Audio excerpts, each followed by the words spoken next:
Ghostbusters 2 on Nintendo. Well, here it is. The game starts out with this little intro with Vigo. You see him at the end too when you lose, and both times he does the Elvis lip. So the first level is under the subway at the River of Slime, and that's right, wow, the game actually has levels with a simple goal to get to the end without dying. And that's what I'm fucking talking about. Ghostbusters should be nothing more complicated than just running around zapping ghosts. So it's a huge, huge improvement over the first game. But that's not saying much. It still sucks monkey fucking pukes diarrhea up your fucking asshole. And that's interesting because the movie Ghostbusters 2 is definitely inferior to the first one. So I guess the formula works like this. A good movie equals a shitty fucking game. But a not so good movie equals a game that's not as shitty. This time the Ghostbusters only shoot slime. They never use their proton packs. The controls could have been better, and the way you move the gun is kinda awkward. Like it stays wherever you point it, and it takes a moment to aim it elsewhere rather than just being instantaneous. This is a hard one to explain, but just play it for a while, then pop in Contra and you'll know exactly what I'm talking about. It's also stupid that A shoots slime and B jumps. Usually it's the other way around. As for start and select, they don't do donkey dick. Usually start is pause, but here, there's no fucking way to pause the damn game. I mean, if you gotta go answer the phone or take a shit, it's like tough shit if you gotta take a shit. You gotta take a quick shit. You gotta have turbo turds. I'm trying to play the game. I got shit stains in my pants and an answering message on my phone that says, "Sorry, I'm playing Ghostbusters 2 on Nintendo." What a selfish game. Bottom line, have a fucking pause button. God damn it!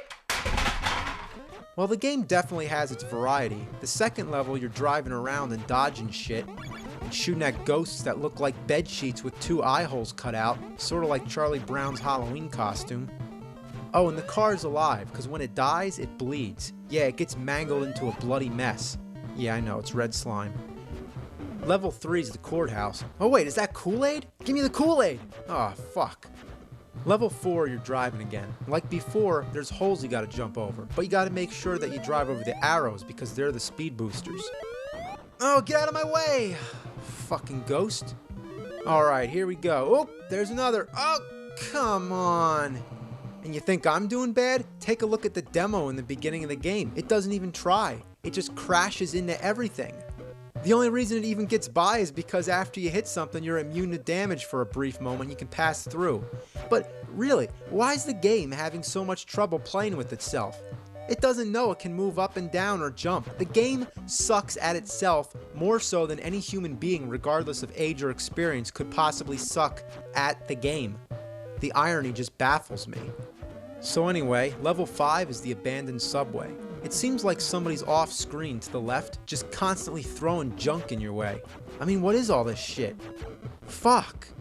So here's level 6, the Statue of Liberty. Remember the scene in the movie where the Ghostbusters used the NES Advantage to control the Statue of Liberty? Well, I'm playing it with the NES Advantage right now, and that's kind of weird, don't you think, in the movie? One of the most famous icons of the United States being controlled by a Nintendo controller. Nintendo ruled the fucking world. And see what they did here? They created levels in the game based off scenes in the movie. That's what I was talking about before. I don't know what these things are that you're supposed to be shooting at though. I guess they're ghosts, but they're shaped like fish. And if they're ghosts, they're the happiest, most energetic ghosts I've ever seen, doing choreographed dances in the sky.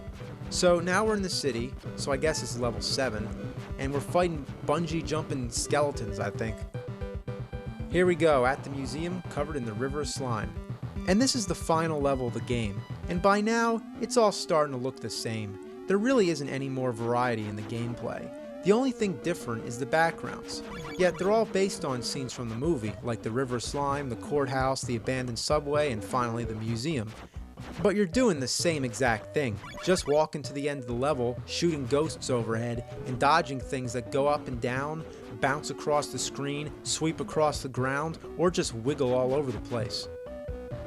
Damn, I hate all this shit. Fuck. bitch, ass. It pisses me off. Well, like they say, it's better to be pissed off than to be pissed on. So, you have to play through the level 4 times to get all the Ghostbusters through. That's right, they actually have all 4 Ghostbusters. So when you get to the end, you watch them shoot slime all over Vigo, and then that's it. He doesn't even come out of the painting. The game's over. You win. So, to save time on developing an end boss, instead they just make you go through the last level 4 times. What a piece of shit. Hey, come here. It's dog shit. That's what it reminds me of. This game reminds me of dog shit.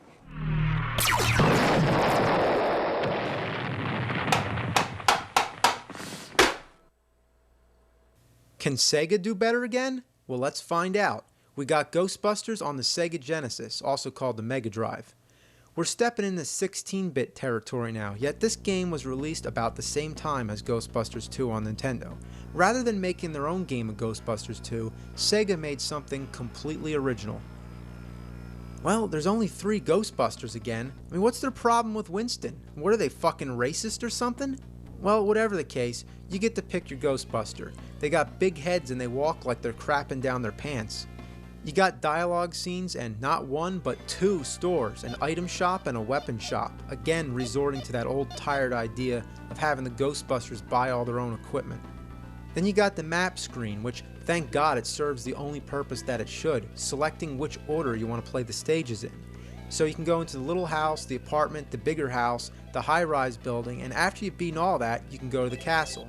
The stages are non-linear in a sense that you don't just run through from beginning to end, you gotta find your way around. You can climb ladders, swim, and explore the whole place until you found and defeated all the boss ghosts, which there's several of.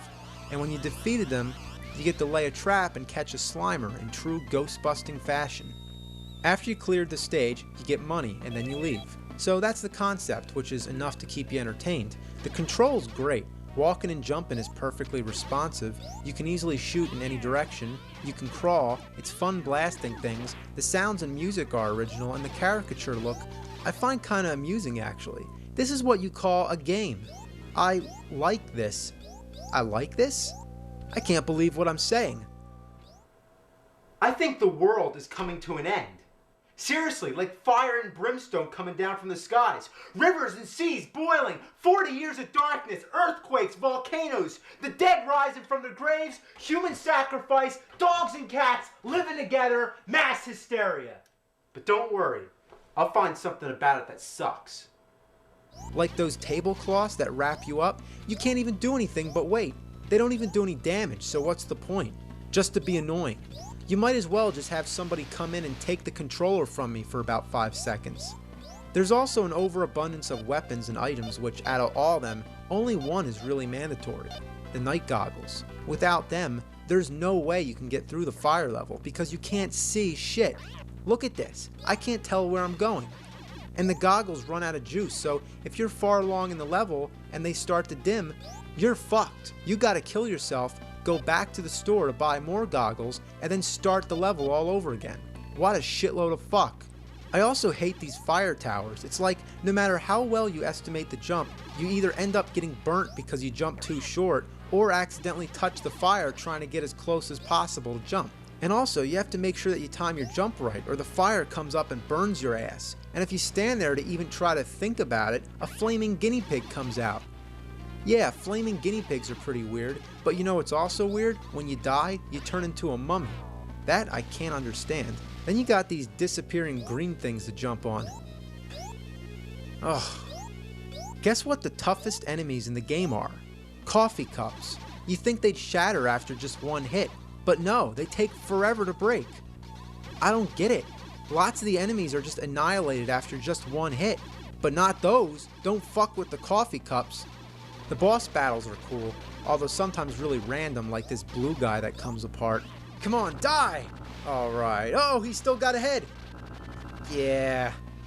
You got the Crystal Monkey Man, the Evil Snowman, the Fire Dragon, the Flame Guy, the face that emerges from the wall, the woman who multiplies to 3, gotta shoot the real one. Then there's the Grim Reaper who looks like Dracula from Castlevania 2. Then there's the plant, which reminds me of Little Shop of Horrors, which is an interesting connection because Rick Moranis starred in the remake, and he was Lewis in Ghostbusters.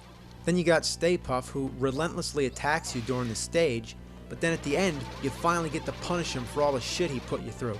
Die! Die! Get him! Get him! Get him! Get him! Get him! Get him! Yeah! He's dead as shit. In a sea of terrible Ghostbusters games, this one stands out, and it's still fun to play. If you could somehow get your hands on it, I'd check it out.